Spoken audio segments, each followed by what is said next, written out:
ಬಂಧುಗಳೇ, ನಮ್ಮ ಗವಿಸಿದ್ಧಲಿಂಗೇಶ್ವರರು ಚಿತ್ತಾಪುರ ತಾಲೂಕಿನ ಸಂಗಮ ಎಂಬ ಒಂದು ಸ್ಥಳದಲ್ಲಿ ಭೂಗರ್ಭದಿಂದ ಜನನವಾಗ್ತಾರೆ ಅಂತ ಪ್ರತೀತಿ ಇದೆ.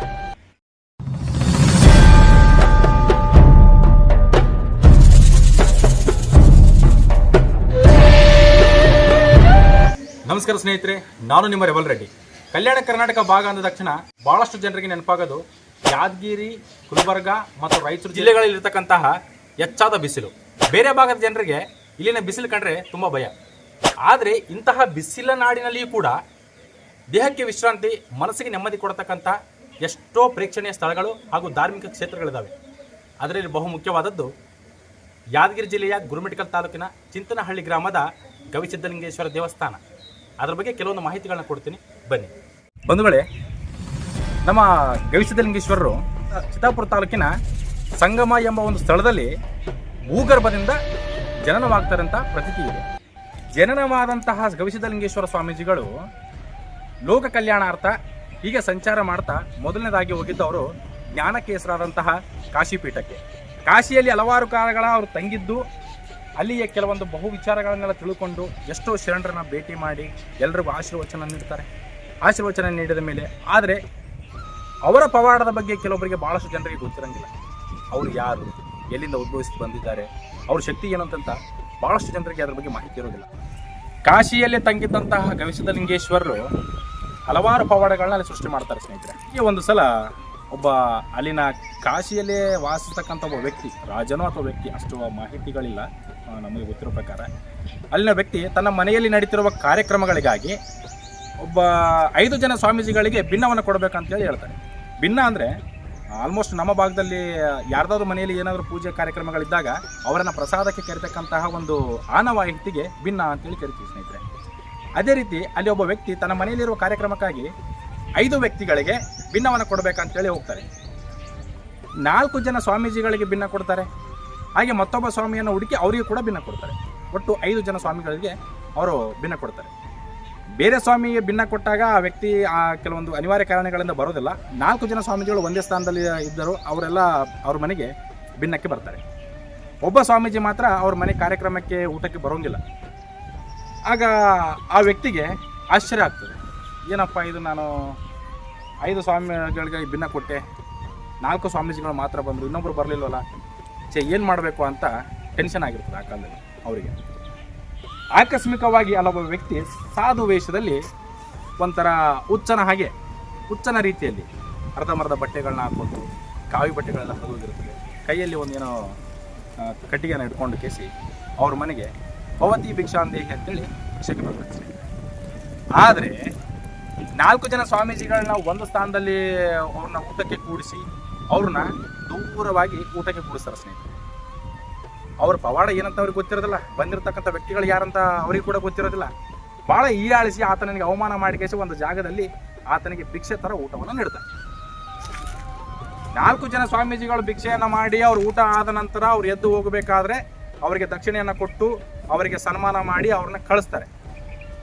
ಆದರೆ ಗವಿಸಿದ್ಧಲಿಂಗೇಶ್ವರರು ಕುಳಿತಂತಹ ಆ ಸ್ಥಾನದಲ್ಲಿ ಅದರ ವೇಷದಲ್ಲಿ ಬಂದಿರತಕ್ಕಂಥ ವ್ಯಕ್ತಿ ಬೇರೆ ಯಾರಲ್ಲ, ಮಹಾತ್ಮ ಶ್ರೀ ಗವಿಸಿದ್ಧಲಿಂಗೇಶ್ವರರೇ. ಆದರೆ ಆತನಿಗೆ ಅವಮಾನ ಮಾಡಿದಂತಹ ಆ ವ್ಯಕ್ತಿ ನಿನ್ನ ಪಾತ್ರೋಳಿಯನ್ನು, ಅಂದರೆ ನೀನು ಊಟ ಮಾಡಿದಂಥ ತಟ್ಟೆಯನ್ನು ನೀನೇ ಎತ್ಕೊಂಡು ಹೋಗಬೇಕು ಅಂತೇಳಿ ತುಂಬ ಹೀಯಾಳಿಸಿಯಾಗಿ ಅವ್ರಿಗೆ ಅವಮಾನ ಮಾಡ್ತಾರೆ. ಆಗ ಮಹಾತ್ಮ ಶ್ರೀ ಗವಿಸಿದ್ಧಲಿಂಗೇಶ್ವರರು, ನಾನು ಊಟ ಮಾಡಿದ ಪಾತ್ರೋಳಿಯನ್ನು ನಾನೇ ತೊಗೊಂಡು ಹೋಗ್ಬೇಕಾ? ನಾನು ತೊಗೊಂಡು ಹೋಗೋದಿಲ್ಲ. ಸಾಕ್ಷಾತ್ ಶ್ರೀ ಕಾಶಿ ವಿಶ್ವನಾಥನೇ ಬಂದು ನಾನು ಊಟ ಮಾಡಿದ ತಟ್ಟೆನ ತೊಗೊಂಡು ಹೋಗ್ತಾನೆ ಅಂತ ಹೇಳಿ ಕೇಸಿ ಅಲ್ಲಿಂದ ಎದ್ದು ಆತನಿಗೆ ಬೈದು ಅವ್ರು ಹೋಗ್ತಾರೆ. ಸ್ನೇಹಿತರೆ. ಇದೇನಿದು ಹುಚ್ಚ ಈ ಥರ ಅಂತಾನಲ್ಲ, ಸಾಕ್ಷಾತ್ ಕಾಶಿ ವಿಶ್ವನಾಥ ಯಾಕೆ ಆ ಊಟ ಮಾಡಿ ತಟ್ಟೆನ ಎತ್ಕೊಂಡು ಹೋಗ್ತಾನೆ, ಬುದ್ಧಿ ಇಲ್ಲಾರ್ದ ಬುದ್ಧಿಗೇಡಿ ಹುಚ್ಚ ಅಂತೇಳಿ ಕೇಸಿ ಆತನ ಹೀಯಾಳಿಸ್ತಾನೆ ಸ್ನೇಹಿತರೆ. ಆದರೆ ಪವಾಡನೋ ಏನೋ ಗೊತ್ತಿಲ್ಲ, ಸಾಕ್ಷಾತ್ ಕಾಶಿ ವಿಶ್ವನಾಥ ಸ್ವಾಮಿಗಳೇ ಬಂದು ದೇವಸ್ಥಾನದಿಂದ ಗರ್ಭಗುಡಿಯಿಂದ ಎದ್ದು ಬಂದು ಆ ಊಟ ಮಾಡಿದ ತಟ್ಟೆಯನ್ನು, ಅಂದರೆ ಗವಿಸಿದ್ಧಲಿಂಗೇಶ್ವರರು ಊಟ ಮಾಡಿದಂಥ ತಟ್ಟೆಯನ್ನು ತೆಗೆದುಕೊಂಡು ಹೋಗಿ ಬೇರೊಂದು ಜಾಗದಲ್ಲಿ ಇಡ್ತಾರೆ ಸ್ನೇಹಿತರೆ, ಕಾಶಿಯಲ್ಲಿ. ಇದು ಆ ಒಂದು ಗವಿಸಿದ್ಧಲಿಂಗೇಶ್ವರರ ಬಹುದೊಡ್ಡ ಸತ್ಯದ ಕಥೆ ಇದು. ಸಾಕ್ಷಾತ್ ಶ್ರೀ ಕಾಶಿ ವಿಶ್ವನಾಥ ಸ್ವಾಮಿಗಳೇ ಬಂದು ಗವಿಸಿದ್ಧಲಿಂಗೇಶ್ವರರ ತಟ್ಟೆಯನ್ನು ಒಯ್ತಾರೆ ಅಂದರೆ ಇದೊಂದು ಸಾಮಾನ್ಯವಾದ ವಿಚಾರ ಅಲ್ಲ. ಈಗಲೂ ಕೂಡ ಗವಿಸಿದ್ಧಲಿಂಗೇಶ್ವರರು ಊಟ ಮಾಡಿದಂತಹ ಎಂಜಲು ತಟ್ಟೆ ಈಗಲೂ ಕೂಡ ಕಾಶಿಯಲ್ಲಿ ಯಾವುದೋ ಒಂದು ಸನ್ನಿಧಾನದಲ್ಲಿ ಈಗಲೂ ಹಾಗೇ ಇದೆ ಅಂತೇಳಿ ಒಂದು ಪ್ರತೀತಿ ಇದೆ ಸ್ನೇಹಿತರೆ. ಇಂತಹ ಒಂದು ಪವಾಡ ಸದೃಶವನ್ನು ಮೆರೆದಂಥ ವ್ಯಕ್ತಿ ಮಹಾತ್ಮ ಶ್ರೀ ಗವಿಸಿದ್ಧಲಿಂಗೇಶ್ವರ ಸ್ವಾಮಿಗಳು. ಮುಂದೆ ಹೀಗೆ ಲೋಕ ಸಂಚಾರವನ್ನು ಮಾಡುತ್ತಾ ಮತ್ತೆ ಅವರು ಕಾಶಿ ಕ್ಷೇತ್ರವನ್ನು ಬಿಟ್ಟು ದಿವ್ಯ ಸಾನ್ನಿಧ್ಯವಾದ ಸಾಕ್ಷಾತ್ ಭ್ರಮರಾಮ ಸಹಿತವಾಗಿ ನೆಲೆಸಿದಂಥ ಶ್ರೀಶೈಲ ಕ್ಷೇತ್ರಕ್ಕೆ ಬರ್ತಾರೆ. ಮಲ್ಲಿಕಾರ್ಜುನ ದರ್ಶನ ಮಾಡ್ತಾರೆ. ಶ್ರೀಶೈಲ ಮಲ್ಲಿಕಾರ್ಜುನ ದರ್ಶನ ಮಾಡಿ ಅಲ್ಲೇ ಕೆಲವೊಂದು ಕಾಲ ತಂಗಿರ್ತಾರೆ. ಶ್ರೀಶೈಲದಲ್ಲಿ ಬಹುದಿನಗಳ ಕಾಲ ತಂಗಿದಂಥ ಮಹಾತ್ಮ ಶ್ರೀ ಗವಿಸಿದ್ಧಲಿಂಗೇಶ್ವರರು ಅಲ್ಲಿ ಕೂಡ ಪವನ ಮೆರೀತಾರೆ. ಭಾಳಷ್ಟು ಜನ ಊಟಕ್ಕೆ ಕುಳಿತಾಗ ಅವ್ರಿಗೂ ಕೂಡ ಕೆಲವೊಂದು ಜನ ಊಟಕ್ಕೆ ಬಡಿಸ್ತಾರೆ, ಅಲ್ಲಿ ಊಟ ಮಾಡ್ತಾರೆ. ಊಟ ಮಾಡಿದಾಗ ಇನ್ನೊಬ್ಬ ವ್ಯಕ್ತಿ ಬಂದು ಅವ್ರನ್ನ ಕೂಡ ಭಾಳ ಕೇಳೋ ದೃಷ್ಟಿಯಿಂದ ನೋಡ್ತಾನೆ. ಏಯ್ ಯಾರ ಸ್ವಾಮಿ ಅಂದರೆ ಅವ್ರಿಗೆ ಗೊತ್ತಿರ್ತಕ್ಕಂಥ ಭಾಳಷ್ಟು ಜನ ಊಟಕ್ಕೆ ಕುಂತಿರ್ತಾರೆ. ಯಾರು ಗೊತ್ತಿಲ್ಲದ ವ್ಯಕ್ತಿ ಬಂದು ಊಟಕ್ಕೆ ಕುಂತಾಗ ಅವ್ರಿಗೂ ಯಾರೋ ನೀಡಿರ್ತಾರೆ. ಅವ್ರು ಊಟ ಮಾಡಿದ ತಕ್ಷಣ ಆ ಸ್ವಾಮಿ ಯಾರು, ಅದಕ್ಕೆ ಯಾಕೆ ಊಟಕ್ಕೆ ನೀಡ್ರಿ, ಅದು ಯಾರೋ ಗೊತ್ತಿಲ್ಲ, ಅದು ಯಾರು ಹುಚ್ಚ ಕಣ್ಣಕ್ಕೆ ಕಾಣ್ತಾನೆ, ಅದು ಯಾಕೆ ನೀವು ಊಟಕ್ಕೆ ನೀಡ್ರಿ ಅಂತೇಳಿ ಭಾಳಷ್ಟು ಜನ ಅದನ್ನು ಹೇಳ್ತಾರೆ. ಅಲ್ಲಿ ಕೂಡ ಅವಮಾನ ಪಾಲಾಗ್ತಾರೆ ಮಹಾತ್ಮ ಶ್ರೀ ಗವಿಸಿದ್ಧಲಿಂಗೇಶ್ವರ ಸ್ವಾಮಿಗಳು. ಆದರೆ ಆ ವ್ಯಕ್ತಿ ಅವಮಾನ ಮಾಡಿದ ವ್ಯಕ್ತಿ ಏನು ಹೇಳ್ತಾನೆ, ಅದಕ್ಕೆ ಊಟ ಕೊಡೋ ಬದಲು ಈ ಬಸವಣ್ಣನ ಊಟ ಕೊಟ್ಟರೆ ನೈವೇದ್ಯನ ಇಟ್ಟರೆ ಭಾಳ ಚಲೋ ಆಗ್ತಿತ್ತು, ಪುಣ್ಯನ ಬರ್ತಿತ್ತು ಅಂತೇಳಿ ಅವ್ರಿಗೆ ಅವಮಾನ ಮಾಡ್ತಾರೆ. ಆಗ ಮಹಾತ್ಮ ಶ್ರೀ ಗವಿಸಿದ್ಧಲಿಂಗೇಶ್ವರ ಸ್ವಾಮಿಗಳು ಎದ್ದು ನಿಂತು ಹೇಳ್ತಾರೆ, ನನಗೆ ನೀ ಅವಮಾನ ಮಾಡ್ತೀಯಾ, ನೀ ಏನು ಊಟ ಮಾಡಿಸ್ತೀವಿ, ಕಲ್ಲು ಬಸವಣ್ಣಗೆ ನಾವು ಊಟ ಮಾಡಿಸ್ರ ಅಂತೇಳಿ ಒಂದು ಹಿಡಿ ಹುಲ್ಲನ್ನು ತೆಗೆದುಕೊಂಡು ಈ ರೀತಿಯಾದಂತಹ ಕಲ್ಲು ಬಸವಣ್ಣನಿಗೆ ಒಯ್ದು ಮುಂದಿಟ್ಟಾಗ ಸಾಕ್ಷಾತ್ ಶ್ರೀ ಕಲ್ಲು ಬಸವಣ್ಣ ಅಂದರೆ ನಂದಿ ರೂಪವಾದಂತಹ ಬಸವಣ್ಣ ವಿಗ್ರಹ, ನಂದಿ ವಿಗ್ರಹನೇ ಹಸಿ ಹುಲ್ಲು ಏನು ಇಟ್ಟಿರ್ತಾರಲ್ಲ ಕೆಳಗಡೆ ಗವಿಸಿದ್ಧಲಿಂಗೇಶ್ವರ ಸ್ವಾಮಿಗಳು, ಆ ಹುಲ್ಲನ್ನು ಎದ್ದು ನಿಂತು ತೆಗೆದುಕೊಂಡು ಬಾಯಿ ಹಾಕಿ ತಿಂತಾನೆ ಸ್ನೇಹಿತರೆ. ಅಂದರೆ ಶ್ರೀಶೈಲ ಕ್ಷೇತ್ರದಲ್ಲಿ ಕಲ್ಲು ಬಸವಣ್ಣನಿಗೆ ನೈವೇದ್ಯ ಇಟ್ಟಂಥ ಏಕೈಕ ವ್ಯಕ್ತಿಗಳಂತಂದರೆ ನಮ್ಮ ಗವಿಸಿದ್ಧಲಿಂಗೇಶ್ವರರು. ಇದು ಕೂಡ ಅವರೊಂದು ಪವಾಡನೆ. ಶ್ರೀಶೈಲ ಕ್ಷೇತ್ರದಲ್ಲಿ ಅವರಿಗೂ ಈಗಲೂ ಕೂಡ ಒಂದು ಭಾಳಷ್ಟು ಒಂದು ಸಣ್ಣವಾದ ಗುಡಿಯನ್ನು ಕಟ್ಟಿದ್ದಾರೆ ಅಂತೇಳಿ ನಾನು ಕೇಳಿದ್ದೀನಿ ಎಲ್ಲೋ ಒಂದು ಕಡೆ. ಅದ್ರ ಬಗ್ಗೆ ಅದರಷ್ಟು ಮಾಹಿತಿ ಇಲ್ಲ ಶ್ರೀಶೈಲದಲ್ಲಿ ಎಲ್ಲಿದೆ ಅಂತೇಳಿ. ಅಂದ್ರೆ ಅಂಥ ಮಹಿಮೈ ಪುರುಷರು, ಅಂಥ ವ್ಯಕ್ತಿಗಳು ಶ್ರೀಶೈಲವನ್ನು ಬಿಟ್ಟು ಮತ್ತೆ ಮುಂದೆ ಲೋಕ ಸಂಚಾರ ಮಾಡುತ್ತಾ ಬಂದದ್ದು ಯಾದಗಿರಿ ಜಿಲ್ಲೆಗೆ. ಯಾದಗಿರಿ ಜಿಲ್ಲೆಯಲ್ಲಿ ಅವರು ಏನು ಪವಾಡ ಮಾಡಿದ್ರು ಅಂದರೆ ಹೇಳ್ತೀವಿ ಬನ್ನಿ.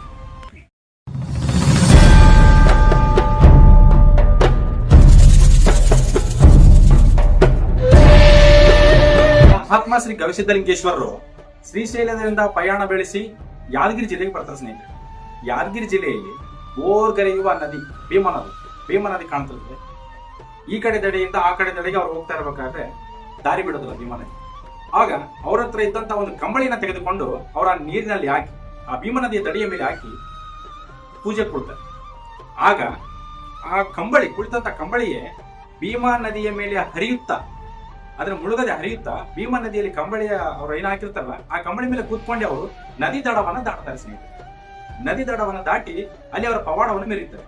ಆಗ ಅಲ್ಲಿ ಭೀಮಾ ನದಿ ದಡಿಯ ಮೇಲೆ ಇರ್ತಕ್ಕಂಥ ಬಹಳಷ್ಟು ಜನರು ಆ ಪವಾಡವನ್ನ ನೋಡಿ ಅವ್ರು ದೊಡ್ಡ ಶರಣರು ಅಂತ ಗೊತ್ತಾಗ್ಬಿಡ್ತು. ಇಲ್ಲ ನೀವು ಇಲ್ಲೇ ನೆಲೆಸಬೇಕು, ನಾವು ನಿಮ್ಗೆಲ್ಲ ಪೂಜಾ ಕೈಂಕರ್ಯಗಳೆಲ್ಲ ಇಲ್ಲೇ ಮಾಡ್ತೀವಿ, ನೀವು ಇಲ್ಲೇ ಇರ್ಬೇಕಂತೇಳಿ ಅವ್ರಿಗೆ ಹಠ ಹಿಡಿದು ಅವ್ರನ್ನ ಅಲ್ಲೇ ಇಟ್ಕೊಂತಾರೆ. ಆಗ ಅಲ್ಲಿ ಗದ್ದಿಗೆ ಸಿದ್ಧಲಿಂಗೇಶ್ವರ ಎಂಬ ಹೆಸರಿನಿಂದ ಅವರು ನಾಮಾಂಕಿತರಾಗಿ ಅಲ್ಲಿ ಇವಾಗಲೂ ಕೂಡ ಅವರ ಗದ್ದಿಗೆ ಸ್ನೇಹಿತರೆ. ಅಂತಹ ಪವಾಡ ಪುರುಷರು ಯಾದಗಿರಿ ಜಿಲ್ಲೆಗೆ ಬಂದದ್ದೇ ಒಂದು ಬಹುದೊಡ್ಡ ಪುಣ್ಯ ಅಂತ ಹೇಳ್ಬೋದು. ಬಹಳಷ್ಟು ಜನ ಅವ್ರನ್ನ ಸೇವೆ ಮಾಡ್ತಾರೆ. ಅವರಿಗೆ ಊಟ, ಪುನಸ್ಕಾರ, ಪೂಜೆ ಮತ್ತು ಬಹಳಷ್ಟು ಕೈಗಾರಿಕೆ ಸಹಾಯ ಮಾಡ್ತಾ ಅವ್ರಿಗೆ ಸೇವೆ ಮಾಡ್ತಾ ಬಹಳಷ್ಟು ಜನರು ಆ ಭಾಗದಲ್ಲಿ ಪುನೀತರಾಗ್ತಾರೆ. ಹೀಗೆ ಪುನೀತರಾಗ್ತಾ ನಮ್ಮ ಗವಿಸಿದ್ಧಲಿಂಗೇಶ್ವರ ಸ್ವಾಮೀಜಿಗಳು ಯಾದಗಿರಿ ಜಿಲ್ಲೆಯ ಕೆಲವೊಂದು ಹಳ್ಳಿಗಳಿಗೆ ಭೇಟಿ ನೀಡಬೇಕಂತೇಳಿ ಅವರು ಆ ಕಾಲದಲ್ಲಿ ನಿರ್ಧಾರ ಮಾಡಿಕೊಂಡು ಮುಂದೆ ಅವ್ರು ಹೋಗ್ತಾ ಇರ್ತಕ್ಕಂಥ ಪ್ಲೇಸ್ ಜಾಗ ಯಾವುದು ಅಂತಂದ್ರೆ ಗಾಜರ್ಕೋಟ್ ಗ್ರಾಮ. ಅಲ್ಲಿ ಹೋಗಿ ಅವ್ರು ಏನ್ ಮಾಡ್ತಾರೆ ಅಂತ ಹೇಳ್ತೀನಿ. ಯಾದಗಿರಿಯಿಂದ ಗಾಜರ್ಕೋಟ್ ಗ್ರಾಮಕ್ಕೆ ಹೋದಂತಹ ನಮ್ಮ ಗವಿಸಿದ್ಧಲಿಂಗೇಶ್ವರ ಸ್ವಾಮೀಜಿಗಳು ಅಲ್ಲಿ ಒಂದು ಸಿದ್ದಪ್ಪ ಅಂತಕ್ಕಂಥ ಒಂದು ಸಾಮಾನ್ಯವಾದ ಹೆಸರನ್ನ ಇಟ್ಕೊಂಡು ಗಾಜರ್ಕೋಟ್ ಗ್ರಾಮದ ಯಾರೋ ಹೊಟ್ಟೆ ಸೌಕಾರ ಅಂತ, ಅಂದ್ರೆ ಸರ್ನೆ ಬಂದ್ಬಿಟ್ಟು ಹೊಟ್ಟೆಯವ್ರು ಅಂತೇಳಿ ಕರೀತಾರೆ ಸ್ನೇಹಿತರೆ. ಈಗಲೂ ಕೂಡ ಮನೆತನದವ್ರು ಇರ್ಬೋದು ಗಾಜರ್ಕೋಟ್ ಗ್ರಾಮದಲ್ಲಿ. ಆ ಸೌಕಾರನ ಮನೆಯಲ್ಲಿ ಅವರು ಜೀತವನ್ನು ದುಡಿತಾರೆ. ದನಗಳಿಗೆ ಮೇವು ಹಾಕುವಂಥ, ದನಗಳ ಕಾಸುವಂಥ, ದನಗಳ ಮೇಯಿಸ್ಕೊಂಡು ಬರತಕ್ಕಂಥ ಕಾಯಿಗಾರ, ಮತ್ತು ಅವಕ್ಕೆ ಸ್ನಾನ ಮಾಡಿಸೋದು, ಹೀಗೆ ಹಲವಾರು ಕೆಲಸಗಳನ್ನ ಮಾಡ್ತಾರೆ. ಆಗ ಆ ಊರಿನ ಸೌಕರ್ಯಕ್ಕೆ ಅವ್ರು ಹೇಳ್ತಾರೆ, ನನಗಿರೋದಕ್ಕೆ ಒಂದು ಜಾಗ ಬೇಕು, ಒಂದು ಅಟ್ಟದ ಥರ ಇರಬೇಕು, ನಾನು ಎಲ್ಲಾದರೂ ಇರ್ತೀನಿ ಅಂತ ಹೇಳ್ತಾರೆ. ಆಗ ಅದೇ ಮನೆ ಸೌಕರ್ಯ ಮನೆಯ ಒಂದು ಪಕ್ಕದಲ್ಲಿ ಇರ್ತಕ್ಕಂಥ ಒಂದು ಅಟ್ಟದ ಮೇಲೆ ಅವ್ರು ಜಾಗ ಕೊಡ್ತಾರೆ ಸ್ನೇಹಿತರೆ. ಅಟ್ಟ ಅಂದರೆ ಆ ಕಾಲದಲ್ಲಿ ದನಗಳು ಮೇಯ್ತಕ್ಕಂಥ ಮೇವುಗಳನ್ನ ಹಾಕೋದಕ್ಕೆ ಇರ್ತಕ್ಕಂಥ ಒಂದು ಸಣ್ಣ ಜಾಗ, ಆ ಜಾಗದಲ್ಲಿ ಅವ್ರಿಗೆ ಇರೋದಕ್ಕೊಂದು ಜಾಗವನ್ನು ಕೊಡ್ತಾರೆ. ಆದರೆ ಸಿದ್ದಪ್ಪ ಅನ್ನೋ ವ್ಯಕ್ತಿ ಅವರಿಗೆ ಮೊದಲೇ ಒಂದು ಮುನ್ಸೂಚನೆ ನೀಡ್ತಾರೆ. ನಾನು ಅಲ್ಲಿ ಮೇಲ್ಗಡೆ ಮಲ್ಕೊಂಡಿರ್ಬೇಕಾದ್ರೆ, ಊಟ ಮಾಡಬೇಕಾದ್ರೆ ದಯವಿಟ್ಟು ನೀವು ಯಾರೂ ಬಂದು ನೋಡಬಾರ್ದು, ನನಗೆ ನೀವು ಡಿಸ್ಟರ್ಬ್ ಮಾಡಬಾರ್ದು, ನನಗೆ ತೊಂದರೆ ಆಗ್ತದೆ ಅಂತ ಹೇಳ್ತಾರೆ. ಸರಿ ಅಂತೇಳಿ ಬಿಡ್ತಾರೆ. ಅವರು ಅಲ್ಲೇ ತಂಗಿರ್ತಾರೆ. ಅವರು ಅಲ್ಲೇ ಇರ್ತಾರೆ. ಆದರೆ ದನಗಳು ಮಾತ್ರ ಅವರು ಕೊಟ್ಟಂಥ ಆಜ್ಞೆಯ ಮೇರೆಗೆ ಅಡವಿಯಲ್ಲೆಲ್ಲ ಹೋಗಿ ಮೇಯ್ಕೊಂಡು ಬಂದು ನೀರನ್ನು ಕುಡಿದು ತಾವಾಗಿಯೇ ತಾವು ಬಂದು ಗೋಧನ ಕಟ್ಟಿಗೆ ಬಂದು ನಿಲ್ತಾರೆ. ಗೋಧನ ಕಟ್ಟಿಗೆ ದನಗಳು ಕಟ್ಟಾಗ್ತಕ್ಕಂಥ ಸ್ಥಳ. ಆ ಸ್ಥಳಕ್ಕೆ ಬಂದು ನಿಂತ್ಕೊಂಡ್ಬಿಡ್ತಾರೆ. ದಿನಾಲು ಇದೇ ರೊಟೀನ್ ಆಗ್ತಾ ಇರ್ತದೆ. ಆಗ ಆ ಮನೇಲಿ ಇನ್ನೊಬ್ಬ ಕೂಡ ಕೆಲಸ ಮಾಡ್ತಾ ಇರ್ತಾನೆ, ಆ ಹೊಟ್ಟೆ ಸಾವುಕಾರ ಮನೆಯಲ್ಲಿ. ಅವ್ರಿಗೆ ಅನಿಸ್ತದ, ಅಲ್ಲ ನಾನು ಇಷ್ಟು ತಿರುಗಾಡ್ಕೊಂಡು ದನಗಳು ಮೇಯಿಸ್ಕೊಂಬರ್ತೀನಿ, ಸಿದ್ದಪ್ಪ ನೋಡ್ರಿ ಮ್ಯಾಗ ಅಟ್ಟದ ಮೇಲೆ ಕುಂದಿರ್ತಾನ, ಆದರೆ ದನಗಳ ಮೇಯಿಸ್ಕೊಂಬರಂಗಿಲ್ಲ, ಏನು ಬರಂಗಿಲ್ಲ. ಆಟೋಮೆಟಿಕ್ ದನಗಳೆಲ್ಲ ಹೋಗಿ ಬಂದು ಇಲ್ಲಿ ಮೇಯ್ಕೊಂಬಂದು ನಿಂದಿರ್ತಾವಲ್ಲ, ಹೆಂಗೆ ಇದು? ಆ ಊರಿನ ಸಾವುಕಾರಗೆ ಅವಾಗ ಕಂಪ್ಲೇಂಟ್ ಕೊಡ್ತಾನೆ. ಅಲ್ಲಿ ಇನ್ನೊಬ್ಬ ಕೆಲಸ ಮಾಡ್ತಕ್ಕಂಥ ವ್ಯಕ್ತಿ, ಸಿದ್ದಪ್ಪ ಹಿಂಗೆ ಮಾಡ್ತಾನೆ, ನನಗೆ ಸೇರಿಗೆ ಬರೋವಲ್ದು, ದನ ಕಾಯಕ್ಕೆ ಬರೋಂಗಿಲ್ಲ, ಏನಿಲ್ಲ ಅಂತೇಳಿ. ಆಗ ಆ ಮನೆ ಸಾವುಕಾರ, ಊರಿನ ಸಾವುಕಾರನಿಗೆ ಸಿಟ್ಟು ಬರ್ತದೆ. ಯಾಕೆ ಸಿದ್ದಪ್ಪ ಯಾಕೆಂತ ಕೆಲಸ ಮಾಡ್ತಾನೆ, ಹಂಗೆ ದನಗಳು ಮೇಯ್ಕೊಂಬರ್ತಾವ, ನಾನು ನೋಡ್ಬೇಕಲ್ಲ ಇದ್ರ ಹೆಂಗೆ ಅಂತೇಳಿ ಏನು ಮಾಡ್ತಾನೆ, ಸಿದ್ದಪ್ಪ ವಾಸಿಸ್ತಕ್ಕಂಥ ಸ್ಥಳ ಅಂದರೆ ಸಿದ್ಧಲಿಂಗೇಶ್ವರ ವಾಸಿಸ್ತಕ್ಕಂಥ ಸ್ಥಳ ಅಟ್ಟ, ಆ ಮನೆಯ ಒಂದು ಅಟ್ಟ ಅಂತ ಏನು ಕರಿತೀವಲ್ಲ, ದನಗಳು ಮೇವಾಗ್ತಕ್ಕಂಥ ಸ್ಥಳ, ಅಲ್ಲಿಗೆ ಅವ್ರಿಗೆ ಗೊತ್ತಿಲ್ಲಾರದೆ ಹೋಗಿ ಸೂಕ್ಷ್ಮವಾಗಿ ಬಾಗಿಲನ್ನು ತೆಗೆದು ನೋಡ್ತಾರೆ ಸ್ನೇಹಿತರೆ. ಆಗಲೇ ಅವ್ರಿಗೆ ಆಶ್ಚರ್ಯಕರವಾದ ಸಂಗತಿ ಒಂದು ಕಾಣುತ್ತೆ. ಜನ್ಮದಲ್ಲಿ ಆ ಒಟ್ಟಿ ಸಾವುಕಾರನ ಮನೆತನ, ಗಾಜರ್ಕೋಟದ ಒಟ್ಟಿ ಸಾವುಕಾರನ ಮನೆತನ ಪಾವನ ಆಗಿದ್ದೇ ಆ ಕ್ಷಣದಿಂದ.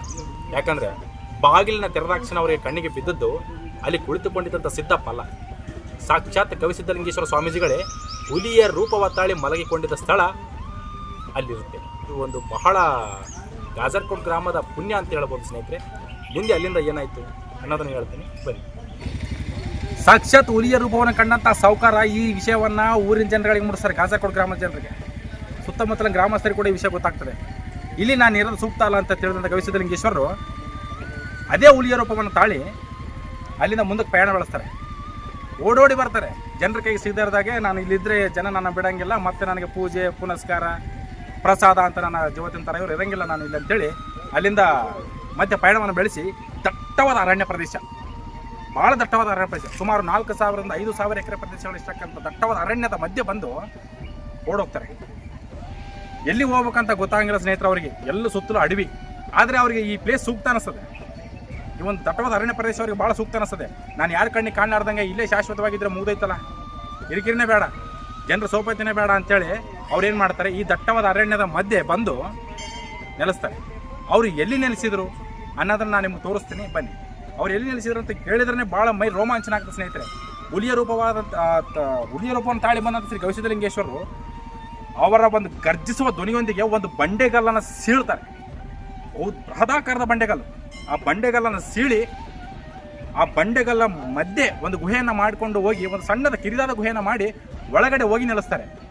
ಅವರು ಒಳಗಡೆ ನೆಲೆಸಿದ ತಕ್ಷಣವೇ ಇವ್ರು ಯಾರ ಕಣ್ಣಿಗೆ ಕಾಣಬಾರದು ಅನ್ನೋ ಉದ್ದೇಶದಿಂದ ಸಾಕ್ಷಾತ್ ಗಂಗಾದೇವಿನೇ ಅವ್ರ ತಲೆಯ ಮೇಲಿಂದ ಹರಿದು ಅವ್ರು ಕಾಣದಂತೆ ಮರೆಮಾಚ್ತಾಳೆ. ಈಗಲೂ ಕೂಡ ಆ ಗಂಗೆ ಸತತವಾಗಿ ಸದಾಕಾಲ ಸೂರ್ಯಚಂದ್ರ ಇರುವವರೆಗೂ ಹರಿತಾಳೆ ಅಂತೇಳಿ ಕವಿಸಿದ್ಧಲಿಂಗೇಶ್ವರಿಗೆ ಮಾತು ಕೊಟ್ಟಿದ್ದಾಳೆ. ಅವರು ಕಾಣದಂತೆ ಬಾಗಿಲ ರೂಪದಲ್ಲಿ ಆಕೆ ಸದಾಕಾಲ ಹರಿತಾನೇ ಇದ್ದಾಳೆ. ನೇರವಾಗಿ ನೋಡಿದರೆ ಅದು ಈಗಲೂ ಕೂಡ ಕಾಣಂಗಿಲ್ಲ, ಒಳಗಡೆ ಹೋಗಿ ನೋಡಿದಾಗ ಮಾತ್ರ ಕಾಣ್ತದೆ. ಆ ಕವಿಸಿದ್ಧಲಿಂಗೇಶ್ವರರು ಕುಳಿತಂಥ ಸ್ಥಳ, ಧ್ಯಾನಮಗ್ನರಾಗಿರ್ತಕ್ಕಂಥ ಸ್ಥಳ ಈಗ ನಾನು ನಿಮಗೆ ತೋರಿಸ್ತೀನಿ ಬನ್ನಿ.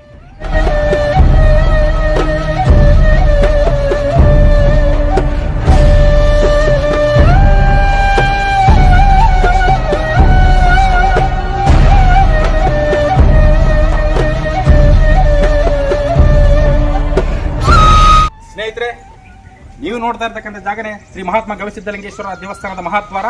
ಬನ್ನಿ ಸ್ನೇಹಿತರೆ, ಭೂಗರ್ಭದ ಉಗಮದಿಂದ ಜನ್ಮ ತಾಳಿದಂಥ ಮಹಾಯೋಗಿ, ಕಲ್ಲುಬಸವರಿಗೂ ಹುಲ್ಲು ತಿಳಿಸಿದಂತಹ ಮಹಾಶರಣ, ನದಿಯ ದಡದ ಮೇಲೆ ಕಂಬಳಿಯನ್ನು ಹಾಸಿ ಪೂಜೆಗೆ ಇದ್ದಂತಹ ಮಹಾತ್ಮದ ಮಹಾಮಹಿಮ ಪುರುಷ ಮಹಾತ್ಮ ಶ್ರೀ ಕವಿಸಿದ್ಧಲಿಂಗೇಶ್ವರರು ಈಗ ಇರತಕ್ಕಂಥ ಧ್ಯಾನದ ಸ್ಥಳ, ಕಿರಿದಾದ ಗುಹೆ, ಬೆಟ್ಟ, ಜಲ ಮಧ್ಯ ಮಾರ್ಗದಲ್ಲಿ ಕುಳಿತಿರುವಂಥ ಮಹಾಗಜಲಿಂಗೇಶ್ವರನ ನೀವು ಕೂಡ ನೋಡಿ ಆನಂದ ಪಡಿ.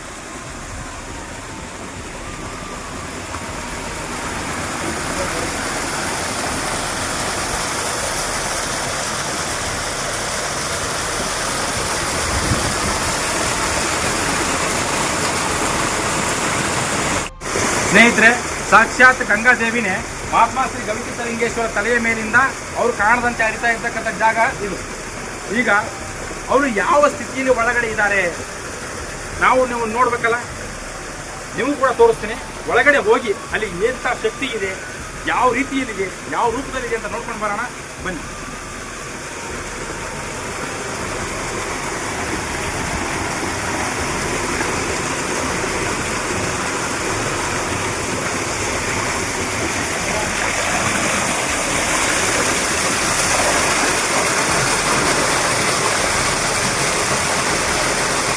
ಒಂದು ವೇಳೆ ಮಹಾತ್ಮ ಶ್ರೀ ಗವಿಸಿದ್ಧಲಿಂಗೇಶ್ವರ ಸ್ವಾಮೀಜಿಗಳು ಇಲ್ಲಿ ಶಿಲಾರೂಪದಲ್ಲಿ ನಿಲ್ಲಿಸಿದ್ದಾರೆ. ಅದು ಯಾವ ರೀತಿ ಅಂದರೆ 7 ಎಡೆಯ ಸರ್ಪ, 7 ಎಡೆಯ ಸರ್ಪವಾಗಿ ಮತ್ತು ಒಂದು ನಂದಿಯ ರೂಪವಾಗಿ ಮತ್ತು ಉದ್ಭವ ಲಿಂಗವಾಗಿ ಈ ಕಿರಿದಾದ ಗುಹೆಯೊಳಗೆ ಜನರಿಗೆ ಎದುರ್ಕೊಂಡು ಅಂತಲ್ಲ, ಅವರ ಒಂದು ಲೀಲೆ ಇದೆ. ಈ ಕಿರಿದಾದ ಗುಹೆಯೊಳಗೆ ಬಂದು ಇಲ್ಲಿ ನಿಲ್ಲಿಸಿದ್ದಾರೆ. ಅದನ್ನು ನಿಮಗೆ ಸ್ವಲ್ಪ ಡೀಪ್ ಆಗಿ ತೋರಿಸ್ತೀನಿ, ಬನ್ನಿ.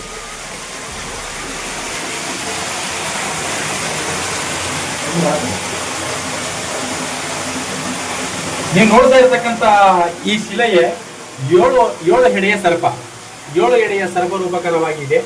ಮತ್ತು ಇಲ್ಲಿ ನಂದಿ ಇದ್ದಾರೆ. ಹಾಗೂ ಅಲ್ಲಿ ಒಳಗಡೆ ನಿಮಗೆ ಮೂರ್ತಿ ಕಾಣ್ತಾ ಇರಬಹುದು ಸ್ನೇಹಿತರೆ.